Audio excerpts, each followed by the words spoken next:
우리 하나님 말씀 봅시다. 오늘은 본문이 많습니다. 4개예요. 이사야서 55장 6절에서 8절 여기부터 봅시다. 너희는 여호와를 만날 만한 때에 찾으라. 가까이 계실 때에 그를 부르라. 악인은 그의 길을 불의한 자는 그의 생각을 버리고 여호와께로 돌아오라. 그리하면 그가 긍휼히 여기시리라. 우리 하나님께로 돌아오라. 그가 너그럽게 용서하시리라. 이는 내 생각이 너희의 생각과 다르며 나의 길은 너희의 길과 다름이니라. 여호와의 말씀이니라. 그 다음에 시편 113편 7절부터 12절까지. 내가 주의 영을 떠나 어디로 가며 주의 앞에서 어디로 피하리이까. 내가 하늘에 올라갈지라도 거기 계시며 스올에 내 자리를 펼지라도 거기 계시나이다. 내가 새벽 날개를 치며 바다 끝에 가서 거주할지라도 거기서도 주의 손이 나를 인도하시며 주의 오른손이 나를 붙드시리라. 내가 혹시 말하기를 흑암이 반드시 나를 덮고 나를 두른 빛은 밤이 되리라 할지라도 주에게서는 흑암이 숨기지 못하며 밤이 낮과 같이 비추나니 주에게는 흑암과 빛이 같음이니이다. 자, 이번에는 요한복음 10장 30절과 31절을 봅니다. 나와 아버지는 하나이니라 하신대 유대인들이 다시 돌을 들어 치려하거늘. 요한복음 15장 10절부터 12절까지. 내가 아버지의 계명을 지켜 그의 사랑 안에 거하는 것 같이 너희도 내 계명을 지키면 내 사랑 안에 거하리라. 이것을 내가 너희에게 이름은 내 기쁨이 너희 안에 있어 너희 기쁨을 충만하게 하려 함이라. 내 계명은 곧 내가 너희를 사랑한 것 같이 너희도 서로 사랑하라 하는 이것이니라. 아멘. 자, 오늘 설교의 제목은 이제 충만과 믿음인데, 이 충만이라고 하는 이 개념을 우리가 잘 이해를 잘 못해요.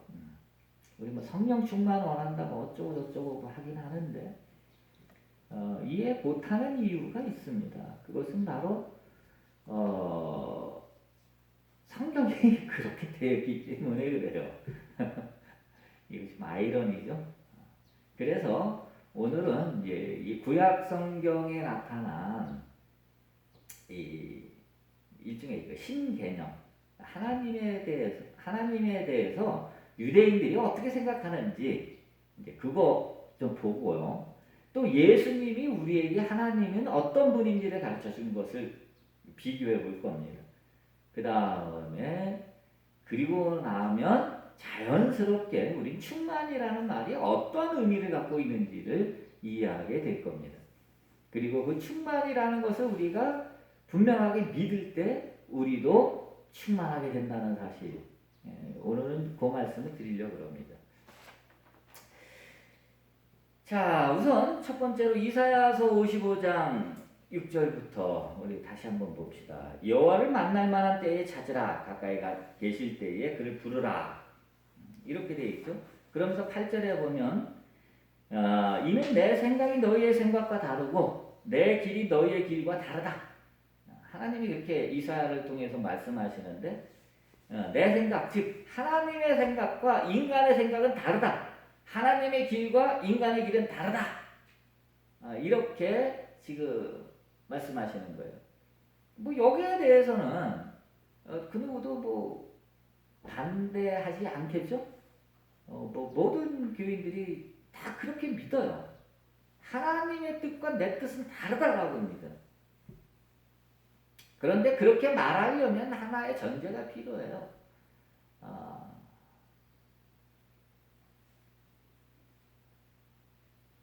내 뜻이라는 게 뭔지, 또 하나님의 뜻이라는 게 뭔지라고 하는 것을 알아야 돼요. 즉, 내 뜻과 하나님의 뜻이 다르다라고 말할 때는 내 뜻, 즉 나라고 하는, 즉 에고, 나라고 하는 것이 하나님과 별개의 나라고 하는 것이 존재한다라고 하는 그런 믿음, 그런 어떤 생각의 틀이 있지 않고서는 그런 틀 속에서는 이 말이 성립되지만 그런 틀이 없을 때는 이 말은 성립되어질 수 없어요. 나와 나라고 하는 것이 있고 또 하나님이라고 하는 어떤 대상이 따로 존재한다라고 믿으면 우리는 충만이라는 개념을 이해할 수가 없어요. 그거예요. 구약 성경에서는 반드시 이제 써놓은 거 보세요. 1번을 보시면 이사야를 비롯하여 구약 전체에서는 하나님은 창조주, 인간은 피조물이라는 공식을 깨뜨릴 수가 없어요. 심지어 묵시문학에서는 사탄까지도 하나님의 창조물이라고 해요. 사탄도 하나님의 창조물이고 그 사탄이 타락해서 그 사탄이 된 거지. 처음에는 천사장이었다 그러잖아. 묵시문학에서는 그렇게 말하잖아요. 그래서 하나님이라고 하는 어떤 절대 영역이 있는 거예요. 하나님이라고 하는 절대 영역이 있고 인간이라고 하는 어떤 인간과 이 피조세계라고 하는 이 상대적 영역이 있는 겁니다.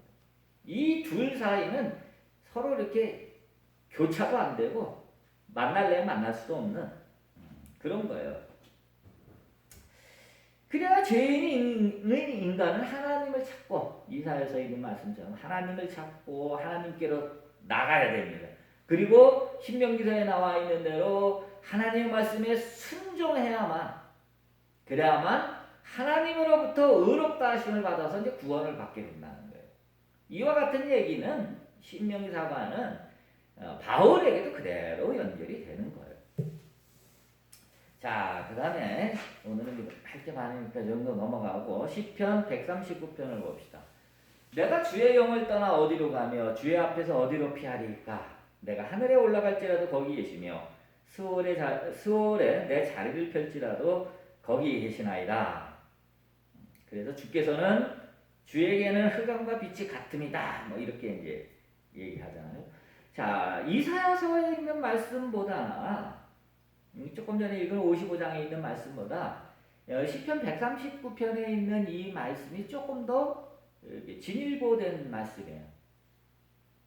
시편 139편에서는 분명히 하나님은 어느 곳에다 계신다라고 하는 거예요. 우리가 흔히 얘기하는 무소부재라고 하는 거예요.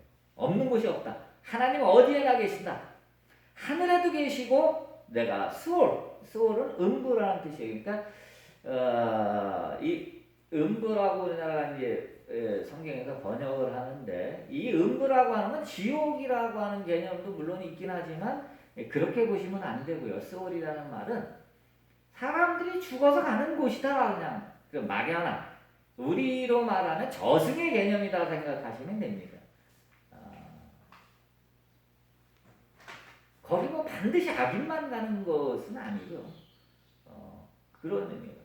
그래서 뭐 또 다른 표현으로 뭐 열조에게로 돌아갔다라는 그런 표현도 있긴 한데 수월이라고 이렇게 표현할 때는 이제 그런 식으로 여러분들이 이해하시면 됩니다. 왜냐하면 수월이라는 말이 꼭 악인들만이 가는 곳이 아니기 때문에 그래요. 악인들만이 간다라고 한다면 그건 지옥이죠.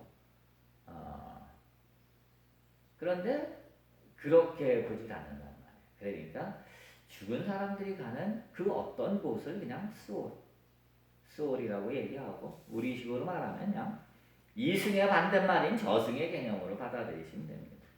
그러니까 삶과 죽음 통틀어서 이 세상에 살아있을 때 이 세상이나 또 우리가 이 세상을 떠난 다음에 뭐 하늘 그러면 이제 천국의 개념이겠죠. 뭐 아니면 뭐 이 수월 그러면 뭐 지옥의 개념이든 어떻든 하여간 죽어서 어떤 곳을 가든지 간에 그 어떤 곳에든지 다 하나님은 계신다라고 하는 거예요. 자, 그러니까 이건 일종의 충만의 개념하고 매우 흡사하죠. 어느 곳에나 다 계십니다.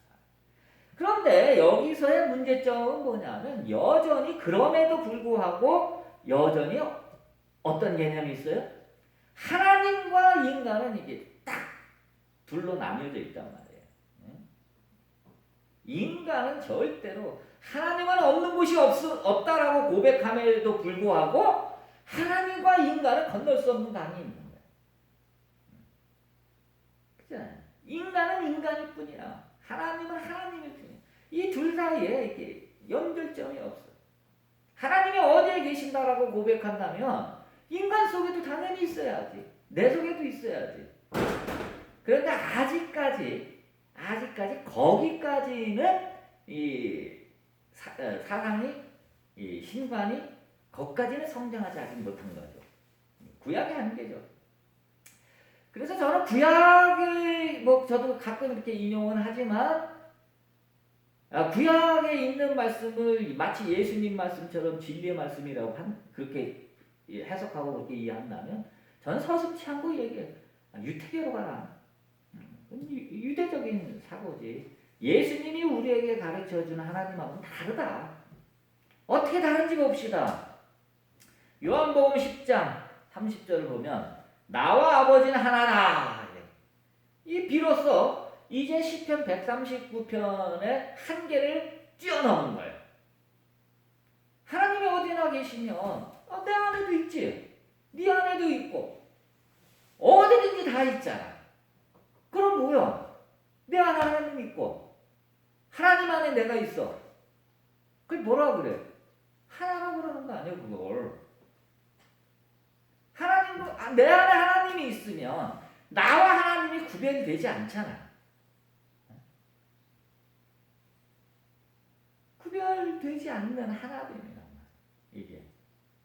이게 영성에서 이야기할 때 하나라고 얘기하는 것은 구별되지 않는 하나됨이에요. 이걸 기독교의 니케아 신조 이후에 나온 삼위일체 교리에서 이거 분명하게 얘기하잖아. 아버지와 아들과 성령은 구별되지 않는다는 거야. 동일 본질이란 말이에요.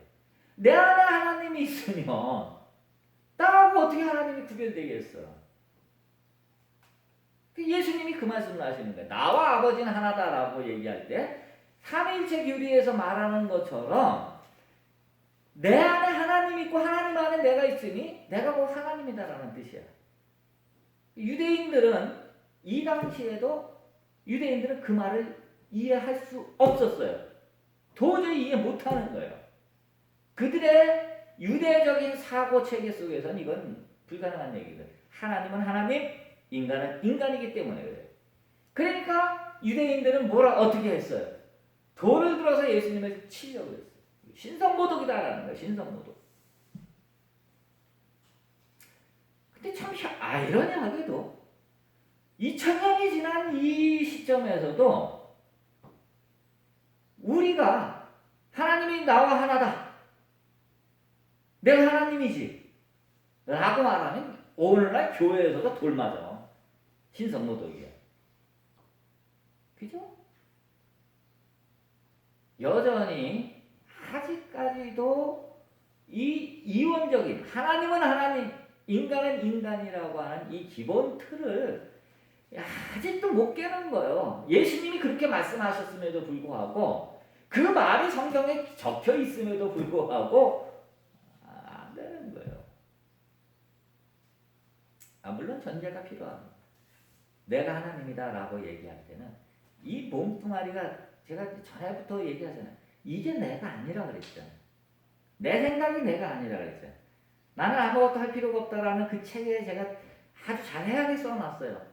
이 몸이나 이름이나 생각이나 마음이나 의식이나 이와 같은 것들이 내가 아니라고. 만약에 이 몸이 나라면 나와 아버지가 하나다 그러면 하나님이 이렇게 생겼어야 돼. 그러면 하나님도 꽤 잘생긴 편에 속하겠지. 하나님이 이렇게 생겨야 돼. 그런데 사람이 60억 명, 지금 70억 명이라고 그러나? 70억 명이 이렇게 생기지 않았잖아. 사람마다 다 다르게 생겼잖아. 그럼 하나님이 70억 명의 70억 개의 그 몸을 가졌으니 이거 뭐 다시 눈에 빠지는 거죠. 그게 아니란 말이에요. 이건 내가 아니라. 그렇기 때문에 이게 하나님이다라고 말할 수는 없는 거예요. 전에도 한번 말씀드린 것처럼 하나님은 만물이 될 수는 있지만 만물은 하나님이 될 수 없다라고 하는 그 말이 이 말이야. 이게 하나님이 아니야. 만약에 우리가 흔히 범하는 오류 중에 하나가 우주가 곧 하나님이다라고 하는 그 범신론으로 빠지는 경우가 참 많습니다. 이 영성을 공부하는 사람들 중에도 많아요. 모든 게 다 하나님이다라는 거예요. 저 풀 한 포기도 하나님이고 저 꽃 한 송이도 하나님이고 다 그렇게 얘기하고 하나님 아닌 게 어디 있어? 라고 말을 해. 근데 그 말은 틀린 말이에요.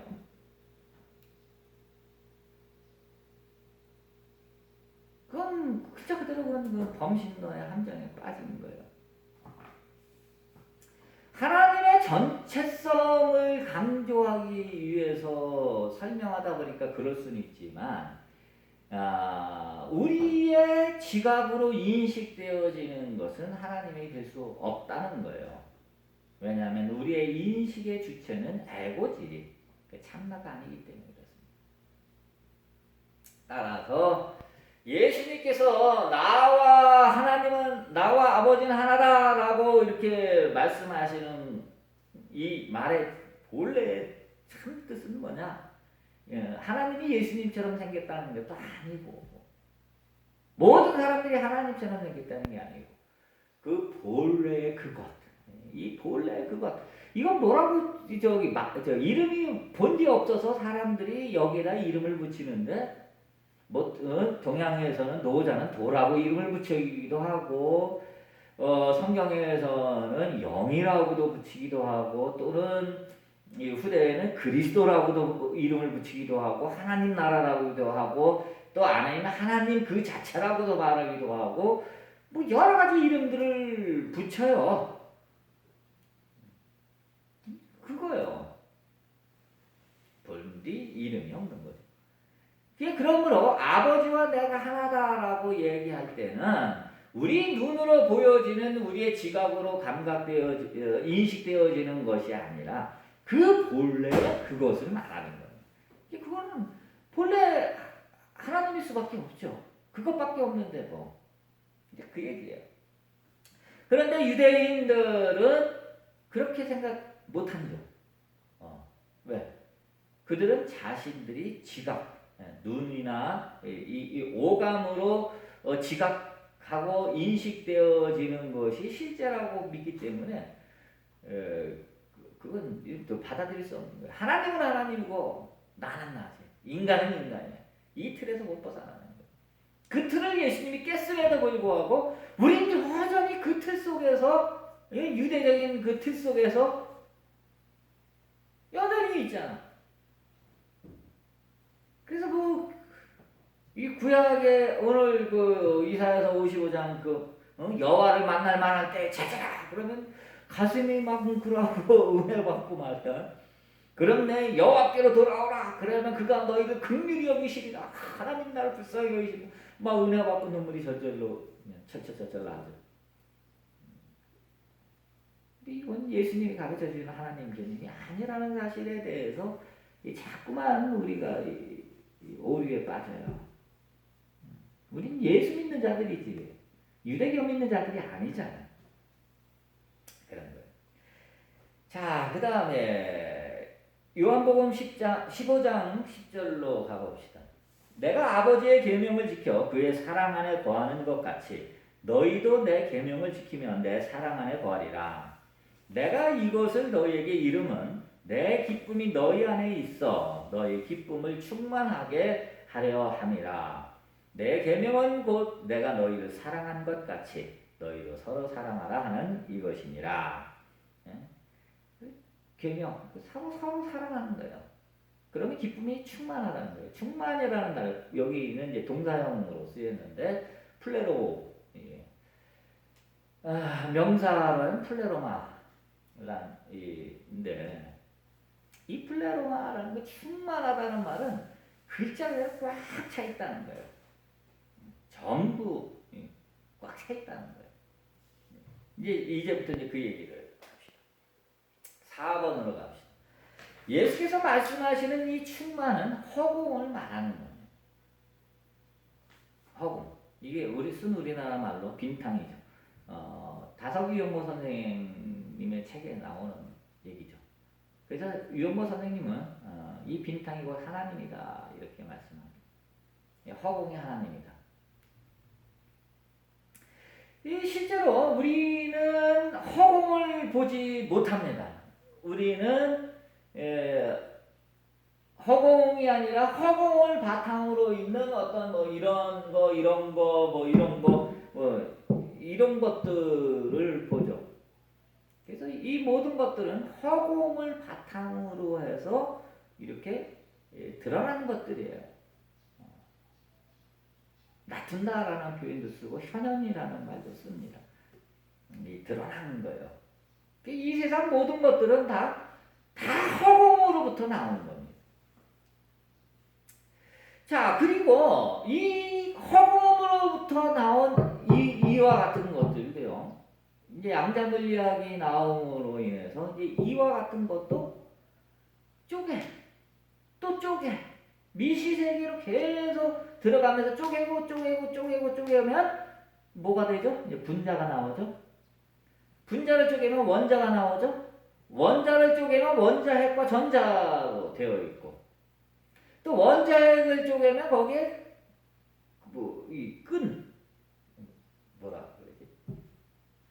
이 촉분 이론에서 얘기하는 겁니다. 뭐가 있어 거기도. 그러니까 그것은 질량이 없기 때문에 물질이라고 말할 수도 없는 그 뭔가가 있어. 그런데 신기하게도 물리학에서 얘기할 때는 이 전자라고 하는 놈을 이렇게 실험을 해보면요. 그게 관찰할 때만 존재하지 실제로는 관찰하지 존재하지 않는다는 거예요.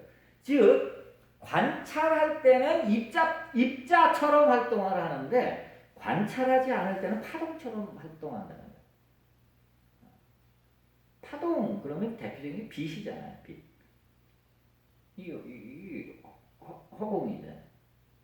이 관찰할 때만 입자처럼 존재한다는 거예요. 관찰하지 않으면 허공이에요. 따라서 이 세상에 우리가 있다라고 지각하는 모든 것들은 다 허공에서부터 이게 나온 거예요. 그리고 허공으로 돌아가지만 실제로 이 세상에 허공으로부터 나왔다라고 하는 것 자체도 실제로는 다 비어있는 겁니다. 우리가 있다라고 생각하니까 있는 것일 뿐입니다. 그 얘기예요. 현대과학이 밝혀낸 얘기가 거기까지예요. 근데 자꾸 영성을 하는 사람이나 아니면 마음 공부하는 사람들이 자꾸 양자물리학을 들먹거리는 이유가 뭔가를 설명을 해줘야 돼. 이 세상이 다 비었다라고 하는 것을 그들이 알기 때문에 비었다라는 것을 설명을 해주면 사람들이 이해를 못해. 이게 눈앞에 있는데 이게 비었다 그러니 그걸 어떻게 이야기했어? 그러니까 찾다 보니까 물리학에서 그렇게 얘기를 하거든요. 그러니까 물리학을 공부를 해서 전 물리학하고는 전혀 상관없는 사람인데도 불구하고 물리학을 공부해서 물리학에서 말하는 걸 갖고 자꾸 예를 들어서 설명하는 이유가 그렇습니다. 제 조카가 물리학과 기초물리학이야 기초물리학 쪽으로 지금 박사과정에 있는 조카가 있는데 걔한테 이제 제가 이 물리학 쪽으로 궁금해서 이제 물어봅니다. 그랬더니 그렇게도 말할 수는 있지만 그런데 이제 결과만 갖고 얘기하니까 좀 답답한 거죠. 또 설명하려니까 또 물리학자들은 또 수식으로 설명해야 되는데 또 수식을 써봐야 이해도 못할 것 같고 그러니까 답답하죠. 근데 나중에 그런 얘기를 하더라고요. 물리학과 교수들은 다 다른 그 물리학을 전공하지 않은 사람들이 물리학을 들먹거리면서 이야기하는 걸 되게 싫어한다는 거예요. 저같이 지금 양자물리학을 떠들어대는 이런 거 진짜 물리학자들은 싫어한다는 거죠. 왜냐하면 그와 같은 얘기를 하려면 수많은 이 절차가 있고 공식이 있고 그것이 수많은 걸 증명해서 내린 결론인데 결론만 낼름 갖다가 이렇다라고 얘기를 하는 거 별로 좋아하지 않겠죠, 당연히. 뭐 그렇다는 얘기예요. 자, 그렇기 때문에 이제 다시 이제 원 상태로 돌아가면 모든 것은 다 비어 있는 거예요. 모든 것은 다 허공이에요. 다 빈탕이란 말이에요. 이 빈탕을 창조주 하나님이라고 부르는 거예요. 이 빈탕이, 이 비어 있는 것이 창조주 하나님이요. 왜냐하면 거기서부터 모든 것이 나왔기 때문에. 모든 만물이 허공으로부터 나왔기 때문에 우리가 창조주 하나님이라고 얘기하려면 결국 뭐가 창조주 하나님이에요? 허공이야 창조주 하나님이에요. 이와 같은 이 세상은 결국 허공으로 나왔기 때문에 그렇게밖에 얘기할 수가 없어요. 이 빈탕, 허공, 이게 바로 의식이란 말이에요. 의식이 곧 창조주 하나님이에요. 이게 비어있으니까 이게 공이란 말이에요. 참 이건 얘기를 제가 참 많이 했음에도 불구하고 들을 때마다 여러분들은 이해 안 될 수밖에 없을 수 있어요. 참 어려운 얘기입니다. 사실은 그렇게 어렵진 않지만. 그래서 우리가 이 세상을 지금 우리 눈앞에 펼쳐져 있는 이 세상을 바라볼 때 이 세상을 창조한 창조주 하나님이 누구냐라고 얘기할 때는 그건 허공이다. 그건 빈탕이다. 또는 의식이다. 또는 우리의 마음이다. 마음이 드러난 거다. 뭐 이렇게밖에 말할 수는 없는 거예요. 자, 이제 허공과 실제와의 차이를 조금 간단하게만 설명을 드리자면요. 허공 자체가 실제는 아닙니다. 이 허공은 그냥 그렇게만 하셔도 돼요. 그거 설명을 또 길어. 허공 자체가 실제가 아니라 실제의 빛비침 또는 실제의 드러남, 실제의 마음 뭐 이런 것들이 바로 허공이에요. 허공이 따로 존재하는 건 아닙니다. 결국 존재하는 것은 실제밖에 없어요. 그래서 결국 이 허공 자체도 우리가 이 허공이라고 말하고 이것이 창조주 하나님이라고 얘기할 때는 이 허공 자체도 결국 실제의 어떤 표현이다라고밖에 말할 수는 없는 겁니다. 그래서 영성가들은 구별을 하는 겁니다. 창조주로서의 하나님, 실제로서의 하나님 이렇게 구별해서 얘기를 하는 거예요. 실제로 이렇게 구별해서 얘기하는 것은 설명을 위해서 그렇게 구별하는 것이지 이게 따로따로 존재하는 건 아닙니다. 그래서 이렇게는 얘기할 수 있죠. 창조주 하나님은 뭐냐? 실제로서의 하나님의 표현이다. 뭐 이렇게 얘기할 수 있어요. 또는 그림자다라고 얘기할 수 있어요. 그렇지만 창조주 하나님과 실제로서의 하나님이 다르다, 둘이다 이렇게는 말하지 못한다는 거죠. 자, 그러면 이제 실제에 대한 얘기는 거기까지만 하고요. 자, 충만에 대한 이야기를 하려면 결국 허공을 이야기하는 겁니다. 허공을 얘기하는 거예요. 자, 허공, 우리가 이 빈탕, 허공이 없는 곳이 없다라고 얘기하는 것은요. 그거 보죠? 여러분, 빈 곳이 있습니까? 하늘이 우리 머리 위에만 있는 줄 아십니까? 하늘이 머리 위에만 있지 않잖아요. 비어있는 곳은 다 하늘입니다. 그치? 하늘이고 어디서부터 땅입니까? 땅이라는 것이 끝나는 지점부터 하늘 아니야. 근데 땅이 움푹 파여봐. 그럼 거기가 하늘이지. 땅과 하늘, 맞닿아 있는 곳을 하늘이에요. 공간이라고 한다면, 이 허공이라고 한다면. 땅 속에 구멍이 뚫려봐. 그러면 땅 속에 하늘이 있는 거 아니야. 따라서 이 허공이라고 하는 것은 우리가 인식되어지는 어떤 있다라고 하는 이런 사물들, 이런 사물들 밖에 있는 모든 것이 허공이요. 그런데 아까도 얘기했지만 이것을 쪼개고 이것도 비어 있는 거거든. 그러므로 이 세상에 허공 아닌 것이 없다는 거예요. 허공 아닌 것이 없다라는 말은 뒤집어서 표현하면 그걸 충만이라고 하는 거예요. 충만. 그래서 허공은 없는 것이 없기 때문에 충만한 거예요.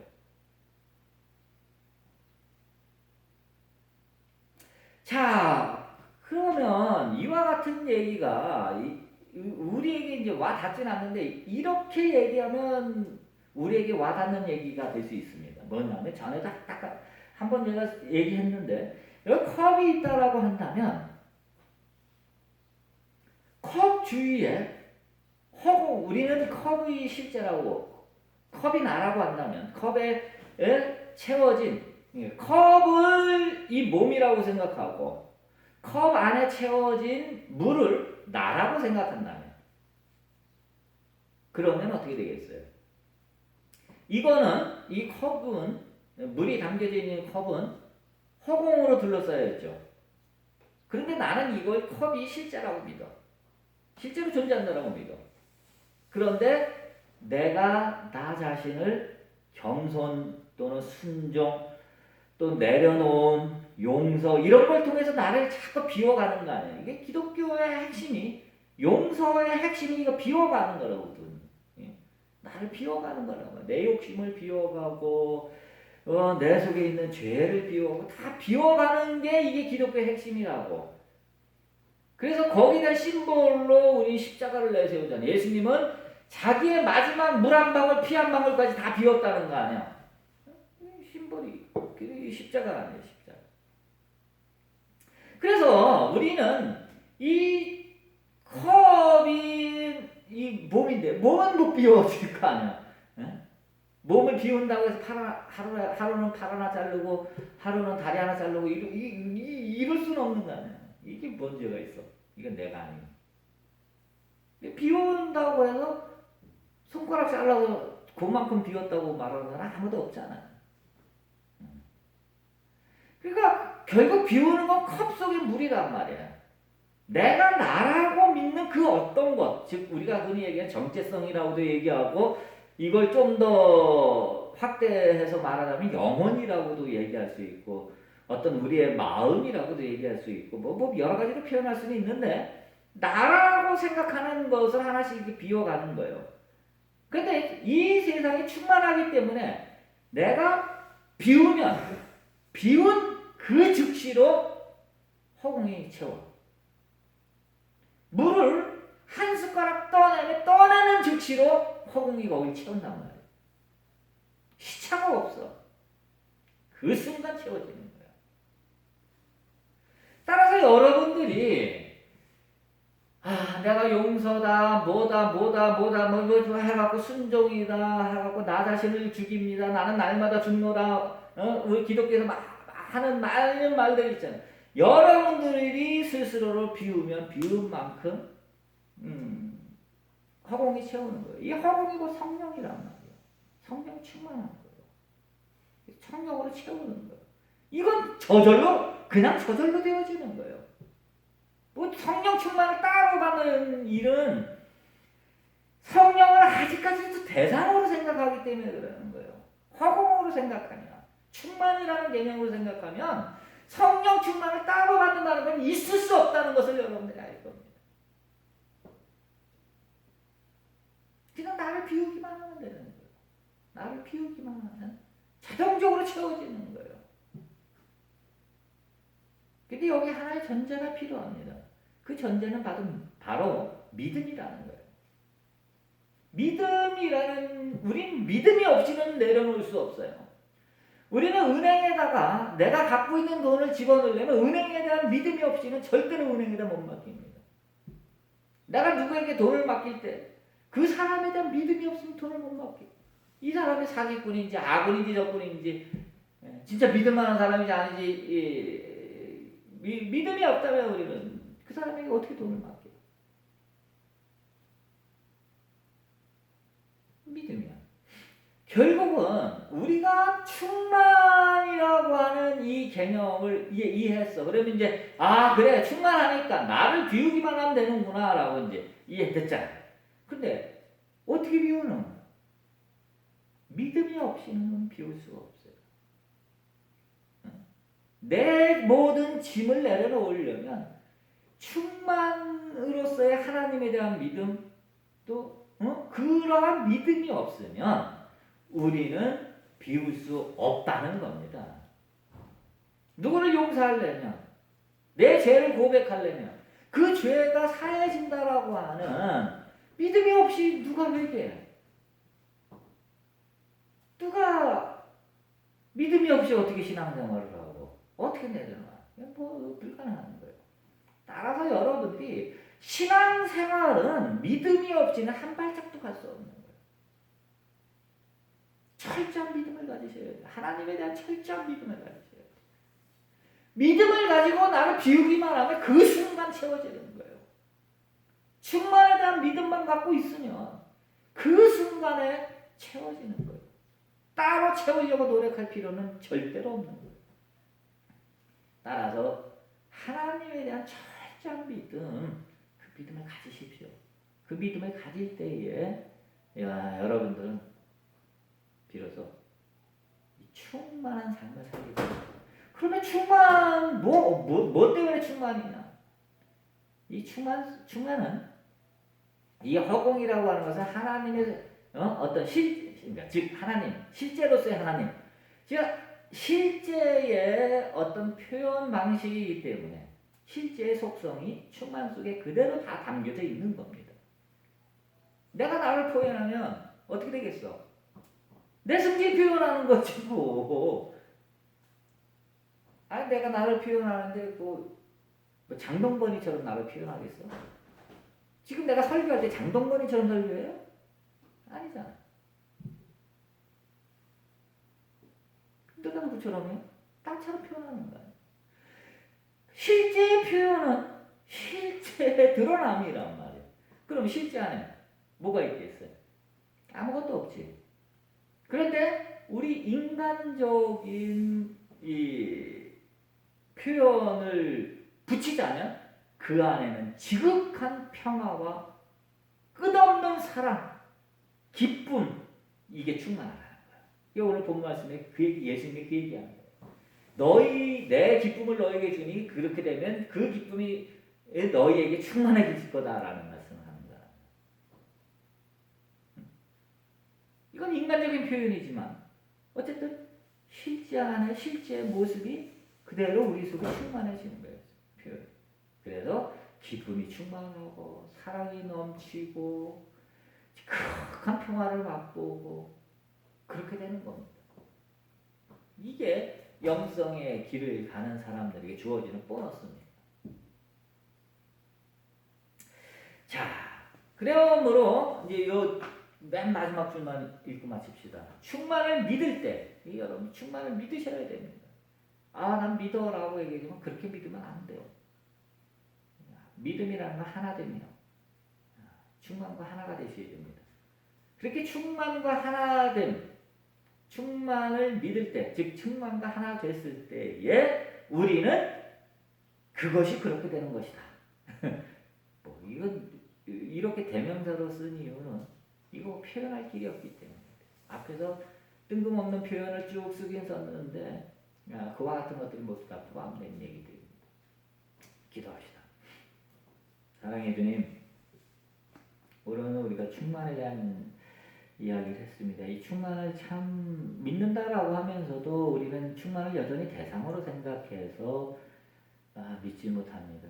사랑의 주님, 이제 그렇게 하지 말고 이제 나를 비우는 것 그 자체가 충만임을 이제 알았으니 나를 확실하게 비우고 충만해지는 우리가 되게 하여 주옵소서. 예수님의 이름으로 기도했습니다. 아멘. 자,